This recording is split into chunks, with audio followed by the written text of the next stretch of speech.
तो make for India भी है, क्योंकि 125 करोड़ का देश है, इतना बड़ा मार्केट है। लेकिन स्टार्टअप का मतलब ये तो नहीं है कि हर किसी के पास $1 बिलियन का काम हो रहा है और 2000 लोग काम करें, जरूरी नहीं है। 5 लोगों को भी अगर मैं रोजगार देता हूं तो मेरा स्टार्टअप मेरे देश को आगे बढ़ा रहा है।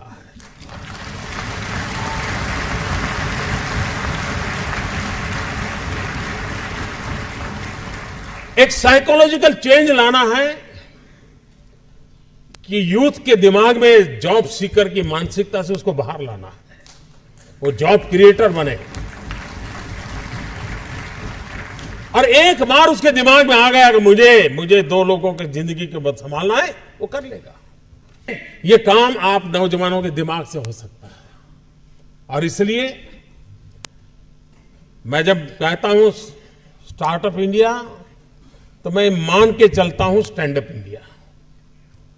इसके लिए मुझे अलग सोच करने की जरूरत नहीं है। जिस देश के पास 800 मिलियन 35 से कम आयु के नौजवान हो, जिस देश के नौजवानों के पास टैलेंट हो, हाथ में हुनर हो, अपरंपार सपने हो और पूरी दुनिया में अवकाश ही अवकाश हो, क्या नहीं हो सकता है। मानव जात के लिए चुनौतियां आवश्यक हैं, क्योंकि सरफरे लोग तो हैं जो तबाही करने पर तुले हुए हैं। लेकिन हम मानवता को बचा भी तो सकते हैं। हमारे पास इस प्रकार के लोग हैं। और ये भी सही है, भारत के पास मिलियंस ऑफ मिलियन प्रॉब्लम है, कोई इनकार नहीं कर सकता है। लेकिन एट द सेम टाइम मुझे इस बात का भरोसा भी है कि बिलियंस ऑफ बिलियन माइंड भी है। अगर मिलियन प्रॉब्लम है तो बिलियन माइंड भी तो हमारे देश में है।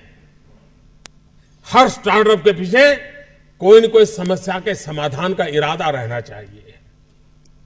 और जब किसी स्टार्टअप के पास समस्या के समाधान का इरादा होगा तो उसकी संतोष का लेवल भी कहीं कुछ और होगा जी। जब किसी की जिंदगी में बदलाव लाता है तो उसको एक सेटिस्फेक्शन मिलता है।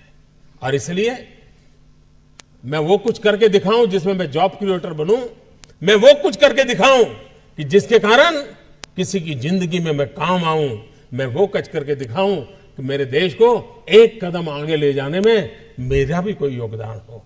इतना भी अगर सपना लेकर के हम चलते हैं, हम बहुत कुछ कर सकते हैं।